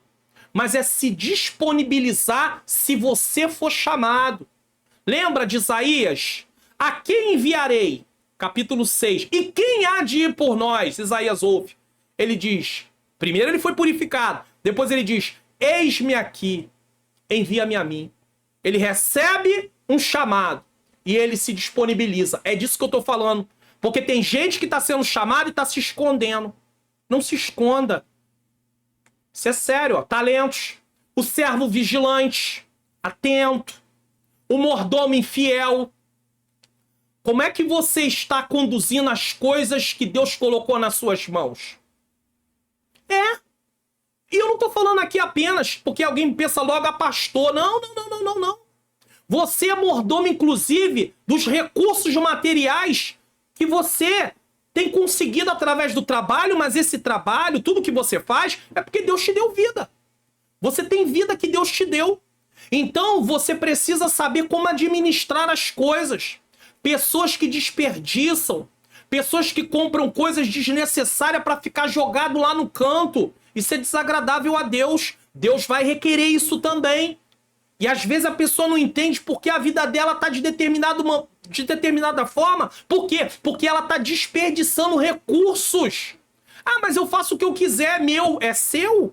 Ah, então vamos ler Bíblia. Vamos ler Bíblia? Salmo 24:1. Vamos lá. Do Senhor, de quem? De quem? Do Senhor é a terra e a sua plenitude, o mundo e aqueles que nele habitam. De quem é? Do Senhor. O que nós estamos usando não fomos nós que criamos, foi Deus quem criou. Nós usamos o recurso. Mesmo que um ser humano invente algo, ele está inventando a partir de uma matéria criada. Então ele não é dono de nada.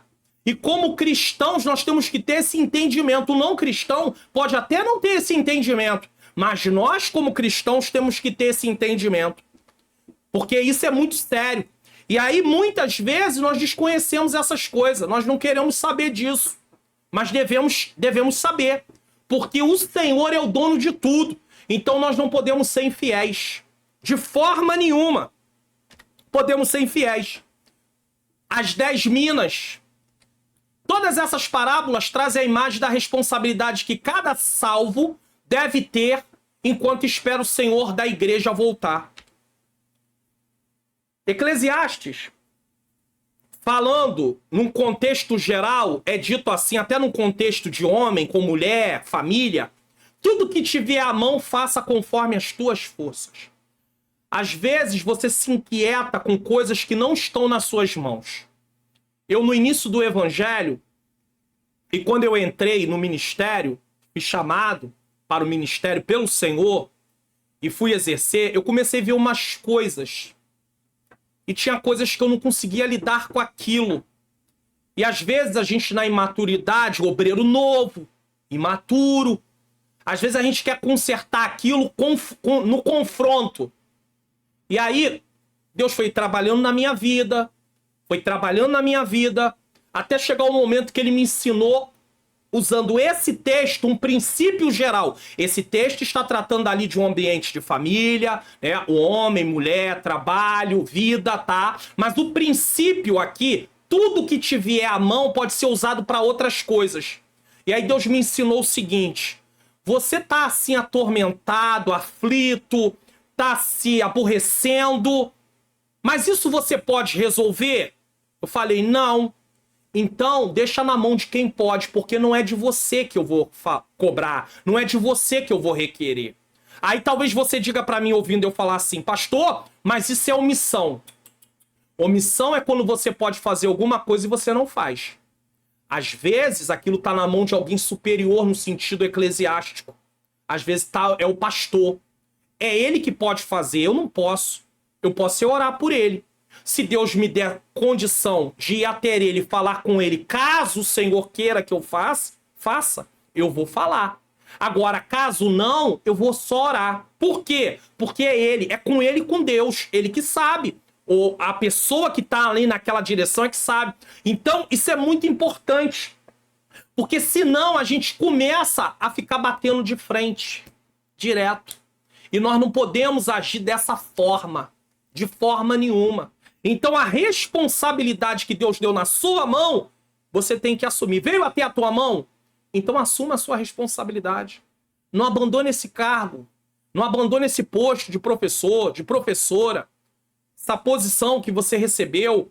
Ah, mas tem gente que sabe mais. Mas é você que está fazendo, glória a Deus. Se prepare, estude, dê o seu melhor. Eu tenho certeza que de uma forma ou de outra, durante esses momentos que você está como professor, professora, você tem crescido espiritualmente, você tem crescido no conhecimento das coisas de Deus.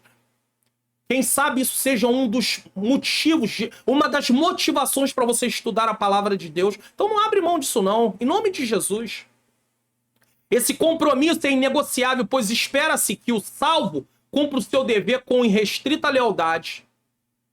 Tem gente negligenciando o seu dever. Assim, a igreja deve zelar pela verdade das Escrituras, viver e propagar a mensagem bíblica com fidelidade. Mais uma vez, a igreja deve zelar pela verdade das Escrituras. Não é a verdade que eu acho, é o que a Bíblia diz. Viver essa verdade e propagar essa verdade. Como é que as pessoas vão aceitar essa verdade se eu falo uma coisa que eu não vivo? Um alerta. A igreja existe para evidenciar através do poder do Espírito Santo as obras de Cristo. Qualquer obra realizada pelo cristão deve ter a intenção de destacar Cristo. Eu já vinha falando sobre isso durante a aula. Aqueles que estão comprometidos com a vontade de Deus não utilizam o ministério que lhe foi confiado, e ministério aqui é serviço, não é em si apenas o oficial, oficiais da igreja como pastor, presbíteros, evangelista, não. Não, é todos eles também, mas todos os salvos, todo cristão, ele não pode utilizar o ministério que foi concedido para se autopromover. E aí eu sou um pregador e eu uso isso para me promover. Cantor usa isso para se promover. Pastor usa isso para se promover. Tem um canal aqui no YouTube, usa isso para se promover. Não, não, não, não, não, não. Nós podemos até passar a ser conhecidos. Quando eu comecei a fazer as aulas aqui em 2020, no mês de abril de 2020, é verdade que ninguém sabia de mim em vários estados do Brasil e fora do Brasil. É verdade? É verdade. Agora tem pessoas que me conhecem no Japão, nos Estados Unidos, na Espanha, na Holanda, na região norte, nordeste, centro-oeste, sul e aqui no sudeste também, fora do Rio de Janeiro, da zona norte, onde eu estou. Agora, conhece? Conhece. Mas isso é uma consequência do trabalho que eu estou fazendo para Cristo, não um motivo. Porque eu não quero me promover, eu não posso me promover. Eu sei o que Jesus fez por mim. Quanto mais você estuda sobre a doutrina da salvação, o que Jesus fez por você, menos você olha para você e você fala assim, realmente... Ele fez tudo, eu não merecia nada. Jesus fala sobre isso em Lucas capítulo 7. Aquele que mais ama é mais perdoado, e aquele que pouco é perdoado, pouco ama. Por quê? Porque a pessoa sabe quanto ele precisa de Jesus. E eu sei o que Jesus fez por mim. Ainda criança, nos meus 8 anos, mais ou menos, 7, 8, 9... Meu pai tinha ido embora de casa com 5 anos de idade, eu já falei sobre isso aqui em algum momento. Ele não era cristão, minha mãe não era cristã e ele não voltou mais. Com 86 anos eu ganhei ele para Jesus pela bondade de Deus numa visita que fizemos, eu e meus irmãos. E 2 meses depois ele partiu, isso em 2013. Mas não é disso que eu quero falar. Aos meus 8 anos, mais ou menos, nós morávamos num bairro aqui no Rio de Janeiro chamado Urca. Eu morei na Urca até os 10, 11 anos. Eu devia ter uns 8 ou 9 anos. Às vezes mamãe saía para poder vender roupa, para trazer o sustento, porque, na verdade, inicialmente meu pai tinha dito para ela, olha, vai procurar os direitos na justiça, porque ele ficou muito chateado, era uma questão deles. E ela não havia feito nada a nível assim, eu quero deixar logo claro, porque assim, falando de pai e de mãe, meu papai já partiu, falando de pai e de mãe, não houve nada a nível, a separação não era por causa que ela tinha feito nada errado, não. Quero deixar isso aqui muito claro, né, no sentido de traição. Vou abrir logo assim. Mas ele foi realmente viver uma outra vida com uma outra pessoa. Mas não é isso que eu quero enfatizar. E aí o que aconteceu? Ela ia vender roupa. E aí às vezes morava numa casa que tinha um terraço. E eu subia às vezes para aquele terraço, ficava lá de cima olhando e entrava um estado melancólico em mim. E eu ficava ali, e lá era muito alto. E aí eu via quando uma voz falava para mim, tinha um parapeito do lado de fora, e lá embaixo estava a casa, lá embaixo mesmo. Tinha construções lá embaixo. Talvez mais de 20 ou 25 metros de altura.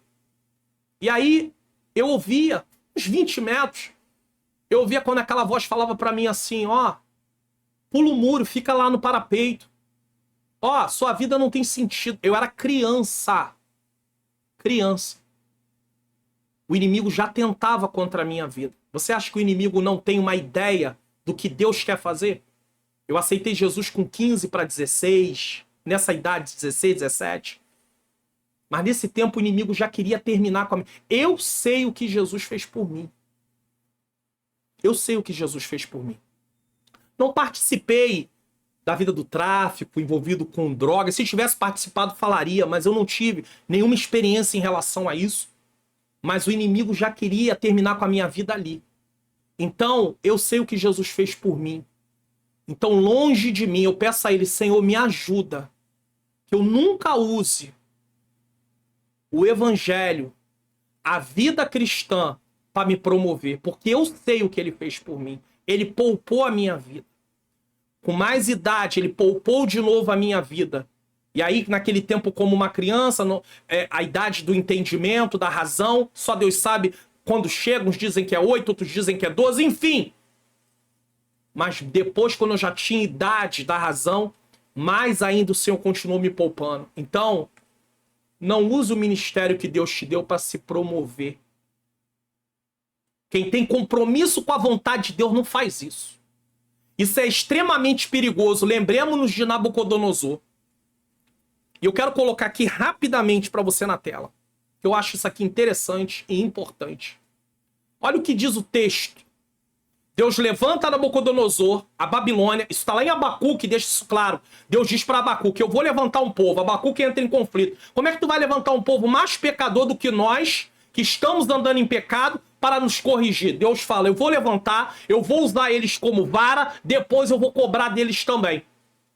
Aí, nós vamos ver em Daniel, vou colocar aqui na tela para você, capítulo de número 4, eu citei 4:25 antes, mas agora vamos ler isso aqui direto, só para você poder ver. Olha o que o texto diz, um texto assim, pouco lido hoje. Todas essas coisas vieram sobre o rei Nabucodonosor, o quê? A interpretação do sonho. Ao cabo de 12 meses, um ano depois, andando a passear sobre o palácio, Daniel já tinha interpretado o sonho e já tinha dito o que ia acontecer com ele. E se cumpriu porque ele não deu ouvido. Falou o rei e disse, não é esta grande Babilônia que eu edifiquei para a casa real, com a força do meu poder, para a glória da minha magnificência? Ou seja, ele desconsiderou o Deus Criador, que permitiu ele estar na frente de tudo aquilo. Olha o que aconteceu. Ainda estava a palavra na boca do rei, ele ainda estava falando, quando caiu uma voz do céu, a ti se diz, ó rei Nabucodonosor, passou de ti o reino. Ou seja, acabou, finalizou, terminou. Belsazar, também no capítulo 5, entra numa situação bem parecida aqui. E será tirado dentre os homens e a tua morada será com os animais do campo. Fartar-te-ão comer erva como bois, e passar-te-ão 7 tempos sobre ti, até que conheças que o Altíssimo tem domínio sobre os reinos dos homens e os dá a quem quer. Ele não ouviu. Versículo 33. E na mesma hora se cumpriu a palavra sobre Nabucodonosor, e foi tirado dentre os homens, e comia a erva como os bois. E o seu corpo foi molhado do orvalho do céu, até que lhe cresceu pelo, com as penas da águia, e as suas unhas como as aves. Irmãos, para pensar, esse homem era o rei de um império imponente da sua época. Mas ao fim daqueles dias, ele dizendo, eu, Nabucodonosor, levantei, depois dos 7 anos, levantei meus olhos ao céu, tornou-me a vir o entendimento, porque ele perdeu o entendimento, ele perdeu a razão. E eu bendisse ao Altíssimo, e louvei e glorifiquei ao que vive para sempre, cujo domínio é um domínio sempiterno, para sempre, e cujo reino é de geração em geração. Entra reis, sai reis, e o Senhor continua sentado num alto e sublime trono. E todos os moradores da terra são reputados em nada, ele dizendo... E segundo a sua vontade, ele opera com o exército do céu e os moradores da terra. Não há quem possa estorvar da sua mão e lhe diga que faz. Não há quem possa mudar o plano de Deus. no mesmo momento me tornou a vir o meu entendimento, e para a dignidade do meu reino, tornou-me a vir a minha majestade e o meu resplendor, e me buscaram os meus capitães e os meus grandes, e fui restabelecido no meu reino, e a minha glória foi aumentada. Mas ele primeiro teve que se humilhar, ele foi punido, ele se humilhou, e agora ele volta. Agora, pois eu, Nabucodonosor, louvo e exalço e glorifico ao Rei dos céus, porque todas as suas obras são verdade, e os seus caminhos, juízos, e pode humilhar aos que andam na soberba.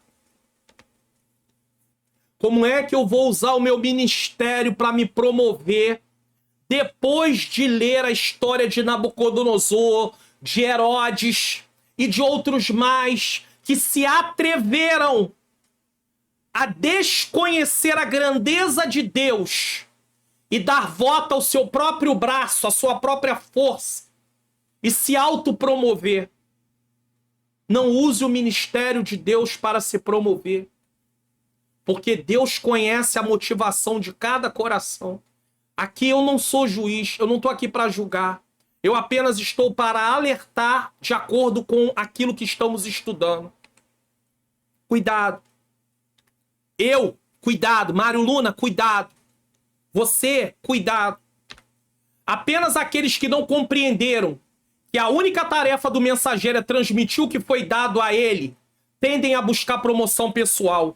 Nós somos arautos. Arautos não modificam a mensagem, arautos não produzem mensagem, arautos transmitem a mensagem. Ponto final. Não podemos mudar. Agora temos que nos debruçar na palavra, meditar na palavra, conferir, se possível for, verificar em comentários sérios. Tem muito material aí hoje, confiável, até disponibilizado na internet, para que você possa ter certeza do que vai falar. Caso contrário, você pode começar a ensinar e a se promover, e Deus não nos chamou para isso. Tá? Então, o que foi dado a eles tende a buscar promoção pessoal por meio do evangelho. Nesse contexto, as palavras de João Batista são pertinentes. Olha o que João Batista diz. João 3, 29 e 30. Aquele que tem a esposa é o esposo, mas o amigo do esposo que lhe assiste e o ouve, alegra-se muito com a voz do esposo. Assim, pois, já essa minha alegria está cumprida, porque foram dizer para João Batista que Jesus tinha mais discípulo do que ele. Aí ele responde isso aí. Batizava mais do que ele. Aí ele responde isso aí.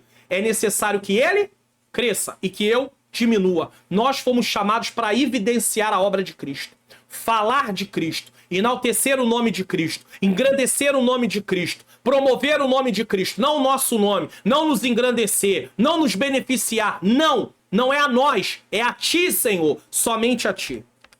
Lição principal: a verdade bíblica é imutável, a igreja é fiel depositária e os crentes são responsáveis por compartilhar essa verdade. Parábola de Jesus ilustra essa responsabilidade, exigindo fidelidade na espera de sua volta. A igreja deve zelar, viver e propagar a mensagem bíblica com fidelidade. E por fim, o ensino da verdade. Vamos lá. Deus constituiu líderes para o aperfeiçoamento e edificação da igreja. Efésios 4, 11 e 12. Sobre a liderança tem uma responsabilidade enorme. Portanto, o líder deve estar apto para ensinar. Não tem esse negócio, quem é pastor de igreja tem que estar pronto para ensinar. Ah, não, eu sou pastor de igreja, mas eu não tenho chamado para ensinar. Esquece, então. O pastor tem que ensinar. Ele tem que estar apto para ensinar. Uma pessoa que está exercendo o pastorado de uma igreja e ele não está apto para ensinar, ele está desqualificado biblicamente falando. É a Bíblia quem diz, não sou eu. É só ler 1 Timóteo, capítulo de número 3, diz que o presbítero tem que ser apto para ensinar. E o presbítero no Novo Testamento estava enquadrado como pastor da igreja. Então nós temos que ter muito cuidado. Porque alguém pode dar essa desculpa: ah, não, eu não tenho aptidão para isso. Então não foi chamado para pastorear. Você de repente chegou aí por acaso, alguma coisa aconteceu, alguém passou, mas quem é chamado para pastorear tem que apacentar através das palavras de Cristo. Tem que ensinar as palavras de Cristo. Não dá para terceirizar isso. Porque o pastor tem que conhecer o rebanho no qual ele está como pastor. Está como pastor. Eu estou como pastor, né, daquela igreja. Então é importante isso. Tá aí, ó, 1 Timóteo 3:2. Tá? Tá, pastor? Não tá na Bíblia, não. Tá na Bíblia. Tá sim. Vamos botar na Bíblia? Vamos botar na Bíblia, porque mostrar nas escrituras, apto para ensinar. Porque como é que o pastor não vai estar apto para ensinar? Se ele não estiver apto para ensinar, quem é que vai ensinar? Aí não tem como, certo? Vamos lá? Vou colocar aqui. Convém, pois, que o bispo seja irrepreensível, marido de uma mulher, vigilante, sóbrio, honesto. Só que tem que colocar para vocês lerem, né? Vigilante, sóbrio, honesto, hospitaleiro, tá aqui, ó. Apto para ensinar. Qualificação. Tem que ter essa qualificação. Sem essa qualificação, para quem está exercendo o pastoreio, seja ele um presbítero ou um pastor, tô falando de quem está exercendo pastoreio, aí, irmãos, não tem como. É preciso ter essa qualificação. Tá? Isso refere-se à capacidade de compreender as escrituras. Lembra, no início do programa, Senhor, dá-me entendimento, ilumina minha mente, para que eu possa compreender. Eu não oro sempre assim? Tá. Isso refere-se à capacidade. Aí, se tem alguém aí assumindo a posição de pastor e não tem essa condição de... não tem essa qualificação de ensinar, de pastorear a igreja mediante o ensino, começa a orar aí em nome de Jesus, porque não tem como. Não dá para terceirizar esse trabalho, não. Isso refere-se à capacidade de compreender as escrituras, defender a ortodoxia, quer dizer, a doutrina correta, e refutar as heresias, ou a crença correta, porque é baseada na doutrina correta. Tito 1:9. Desse modo, um líder vocacionado, não é eu que me vocaciona, é o Senhor, não cede ao liberalismo teológico, que é o que mais está acontecendo aí, tá? Eles desconsideram os milagres, eles querem estudar a Bíblia apenas como um livro histórico só. Nós somos adeptos, sim, ao método histórico-gramatical na questão de verificar o que estava acontecendo naquele momento, mas não como um livro apenas, como uma história. Porque tem o lado espiritual nas escrituras. Ela é toda permeada pelo lado espiritual, quando eu digo tem o lado espiritual. Então não tem como, tá? Ecumenismo, juntar todas as religiões. Sincretismo, mistura religioso. Não tem como. Logo, a verdade bíblica deve ocupar a primazia na igreja. Em quantas igrejas o culto é feito em 2 horas, às vezes a mensagem é 20 minutos, 15 minutos. Tem lugares até que é dito assim, irmãos, fala rápido aí, porque o pastor ele não tem muita paciência, não. É mesmo. Aí você olha para a igreja e você entende o que está acontecendo. Porque com certeza uma igreja que não vai dar valor à palavra e o pastor não quer que as pessoas preguem a palavra, gaste tempo com a palavra, com certeza a igreja vai ser uma igreja que está sofrendo muito. Não por acaso, na tese 54, Lutero ensinou que ofendemos a palavra de Deus quando no sermão não há tempo ao estudo da Bíblia. Ou seja, quando a exposição da Bíblia não é o cerne da pregação. E aí isso tem uma prova aqui, que eu falo aqui às vezes, aí Lutero falou, às vezes a gente não tem aí sempre a fala, porque não fica estudando o tempo inteiro as teses do Lutero. O que Lutero está dizendo? Uma pregação pode ser feita sem que a Bíblia seja o centro dela. Sabia disso? E aí você vai ver gente que tem oportunidade para pregar, conta testemunho, fala das viagens, fala de tudo, menos da palavra. Que pregação foi essa? Não foi bíblica. Outro erro também é eu abrir a Bíblia, ler um texto, fugir do texto, não falar nada sobre o texto, falar um monte de coisas que tem até alguma relação com a palavra em outros lugares, mas aquele texto mesmo não explicar. Irmão, se eu não vou explicar aquele texto, para que eu vou ler ele? Qual foi a vez que vocês me viram ler um texto aqui, no Entendes Tu Que Lês, e no Antigo Expondo as Escrituras, sem explicar o texto? Não tem propósito. Quem me conhece sabe aonde eu vou, que me chama para pregar, eu vou ler o texto, eu vou explicar o texto e nós vamos tirar as lições do texto. E isso é pregação bíblica. Posso até estar pregando sobre um tema, mostrar referências em outros lugares, mas eu vou me ater ao assunto do texto. Agora, a pessoa lê um texto e desaparece do texto. Fazer o quê? Não ensinar as escrituras, relativizar suas doutrinas ou fazer concessões ao pecado equivale a fazer a igreja refém do budanismo. É uma tristeza. Portanto, somente a verdade de Deus é capaz de libertar o pecador. Sem a verdade de Deus, as pessoas vão chorar, emocionada, amanhã continua igual estava ontem, né? João 8,32.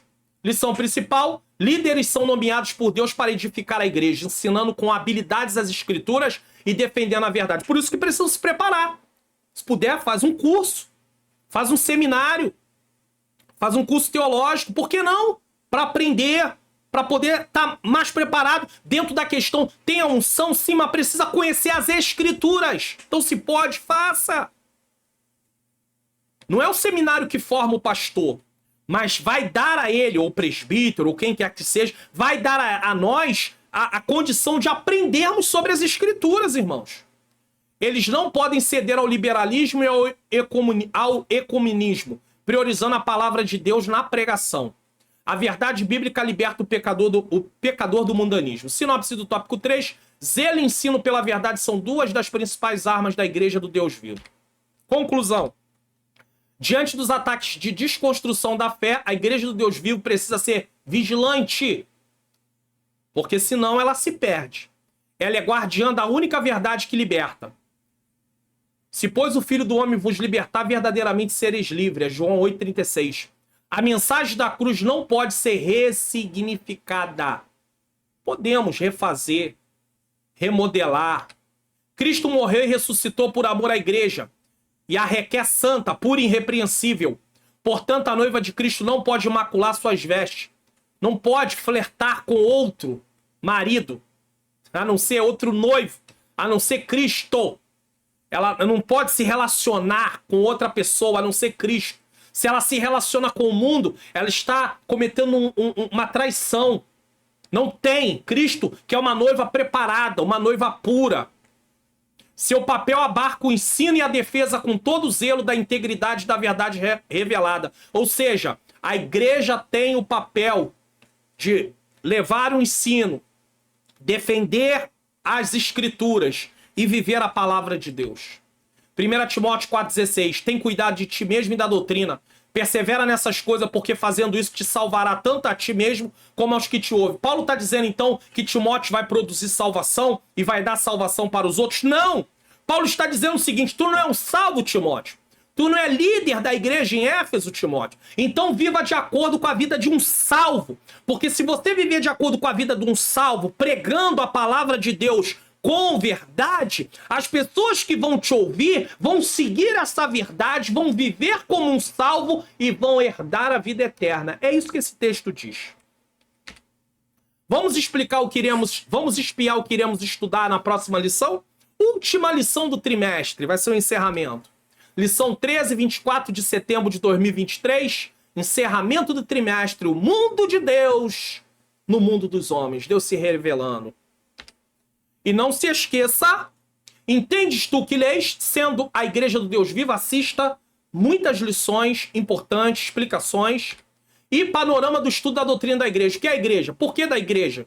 Qual é a missão da igreja? Tem a parte 1 e parte 2. Você assistindo a parte 1 vai aparecer a 2 no final, você pode assistir a parte 2. Tenho certeza que você vai aprender bastante coisas. Tá? E participe do projeto Mais 3 inscritos do canal. Você está participando, eu quero agradecer quem participa, quem indica o canal. Que Deus possa abençoar grandemente aqueles que indicam o canal, aqueles que participam. E também se inscreva no canal, ative o sininho das notificações, tá bom? Não deixe de fazer isso. Bom, nesse momento nós vamos orar. Eu quero pegar aqui o caderno. Mas antes da oração eu quero lembrar vocês, porque senão as pessoas falam assim: pastor, eu falei pro senhor, não esquece não. Tá aí. Tá? Pessoas que às vezes querem contribuir com o meu ministério de ensino, contribuir aí, ó, essa cadeira tá já sem condição, tenho falado sobre isso, né, muito tempo usando essa cadeira, o computador tem mais de 10 anos, ele fica mais de 10 horas ligado, quem sabe o Senhor, você se sente tocado para poder abençoar, ajudar, fique à vontade, você não é constrangido, mas me pediram e eu fiz aquilo que pediu. Então no 1, você vai pegar aqui nesse QR Code 1, no caso, você vai abrir o aplicativo do seu banco, vai ler, nesse caso, vai botar o valor que você achar devido e você pode fazer. Também tem o número, né? Deixa eu colocar aqui assim. Tem o número aqui, o meu número de telefone, que é o meu número de Pix. Tá? Você não precisa ler o QR Code caso você não queira. E o 2, você vai ler com a câmera do celular, e não é aplicativo do banco, com a câmera do celular. E nesse caso, você vai ser levado para o site do PagSeguro, e lá você vai poder botar o valor que você quiser, e aí no PagSeguro você pode fazer Pix, boleto ou cartão. Então fica a seu critério. Isso aqui é uma forma de contribuir, de semear, mas você só vai fazer isso se você realmente se sentir tocado, se você puder, tá? Você não tem nenhuma obrigação em relação a isso. Eu não estou aqui cobrando a você de fazer isso. A programação é uma programação gratuita. Tem material aqui também que eu disponibilizo porque eu coloquei no meu coração de fazê-lo também. Tem canais aí que não disponibilizam material, mas eu tenho disponibilizado. Você pode participar do Seja Membro se você quiser, para ter tudo num único lugar e também ter os PowerPoints das lições da EBD. Do Entende Tu Que Lê não tem PowerPoint, mas da EBD tem o PowerPoint também, mas aí, e é tudo igual o que passa aqui, não tem nada diferente, mas aí é uma decisão sua nesse caso, tá bom? E lembrando a você aí do lançamento do curso, nesse caso, como facilitar meu estudo da Bíblia, tá programado para o mês de outubro de 2023, tá bom? A previsão é essa, tá? E aí você vai orando aí e quer participar da lista de espera? Desça na descrição do vídeo, tá? Tem lá, grupo do WhatsApp, você vai descer para poder participar, tá? Lembrar você mais uma vez que estou para lançar aí, provavelmente, um grupo, né, um canal no Telegram, para facilitar aí a entrega dos links e tudo. Então, se houver realmente eu colocar em andamento isso, eu vou avisar aqui no canal e aí você vai saber. E aí, a partir do próximo trimestre, você já vai poder descer na descrição para clicar no link para poder entrar no grupo do Telegram. Pastor, não tem o Telegram. Aí você vai ter que instalar no seu celular caso você queira baixar o conteúdo aqui do canal. Eu não estou fazendo isso para dificultar os seus estudos. Eu apenas estou fazendo isso para facilitar. Porque, pastor, por que o senhor não faz isso no WhatsApp? Porque simplesmente o WhatsApp não tem histórico de mensagem nos grupos. Você entra hoje, você só tem acesso ao que foi postado da tua entrada para frente. E aí a gente tem que ficar postando a mesma coisa o tempo inteiro. E isso perturba as pessoas. No Telegram, não. Eu posto uma vez e está postado. Acabou, não preciso postar nunca mais. Se a pessoa quiser, é só ela buscar. Vai lá na aba de pesquisa, pesquisar pelo nome. Tipo, lição 1. Vai aparecer várias lições 1. E aí ele vai ver qual é que ele quer, se fosse o caso. Ou então bota o nome, mais ou menos, né? Por exemplo, a lição de hoje. Nós tivemos essa lição de hoje aqui, e aí você vai pegar o nome da lição, ou de hoje, ou de... Tá? E aí tá aqui, sendo a igreja do Deus vivo. Aí você bota a palavra Deus vivo, vai aparecer o vídeo certinho, ou o conteúdo lá que você tem a ver com Deus vivo. Aí pronto, é muito fácil de pesquisar, nesse caso. E o WhatsApp não tem isso. Eu tô esperando para ver se tinha um lançamento, não vai ter esse lançamento por enquanto, então, irmãos, pouco nós podemos fazer em relação a isso nesse momento. Bom, nós vamos orar agora. Apresente a sua causa ao Senhor. Eu não sei o que você está precisando. De repente, é uma causa na justiça, é uma porta de emprego, é uma cura de enfermidade, restauração de casamento. Eu não sei o que é. Vamos orar? Está sendo representado aqui os seus pedidos, tá bom? Se você recebeu uma vitória, conte aí para mim poder contar aqui também, tá? Senhor, meu Deus, meu amado Pai, Pai amado e Pai querido, nesse momento em oração, eu quero apresentar em tuas mãos, Senhor querido, Senhor amado, as nossas vidas. Eu quero te agradecer por mais esse programa, Senhor. Eu quero te louvar. Eu quero te engrandecer. Senhor, que nós possamos ser a igreja a cada dia do Senhor. Que nós venhamos viver, Senhor, essa realidade. Que o Senhor venha abençoar os professores que vão ministrar essa aula. Que eles sejam usados com poder, com autoridade do Teu Espírito Santo, com unção. Que eles possam ser canais. Que eles possam ser arautos, Senhor, do Senhor na sala de aula. Que os alunos sejam impactados como eles também. E que haja transformação a cada dia de vidas. Eu apresento cada causa, Senhor, aqui do canal. Portas de emprego, Senhor. Tu tem poder de abrir portas de emprego. Tu tem poder de dar, Senhor querido, veredito nessa causa na justiça, aposentadoria e outras causas. Tu tem poder, Senhor, de curar dessa enfermidade. Pulmões, corações, rins, estômago, circulação sanguínea, pressão arterial, glicose, colesterol. Ó Deus querido, Senhor amado, tu tem poder de fazer grandes coisas. Também pessoas que estão sofrendo com depressão, mães que têm pedido oração por filhos, Senhor, que falam em se matar, em morrer. Meu Deus, tem misericórdia, Senhor. A depressão é uma doença séria, precisa ser tratada. Nós oramos, mas precisa também de tratamento com médico, Senhor. Às vezes precisa de tratamento com medicação, com psicólogo, com psicanalista. Ó Deus querido, tenha misericórdia, envia os recursos para a família que está passando por isso. Dá a eles paciência e amor. Duas coisas que precisa ter, Senhor, quando se trata de alguém com depressão: amor e paciência. Porque, Senhor, não é fácil. Não é chegar e falar, levanta. Você tem que deixar isso, não adianta, Senhor, um confronto direto o tempo inteiro. Porque, na verdade, aquela pessoa está doente, Senhor.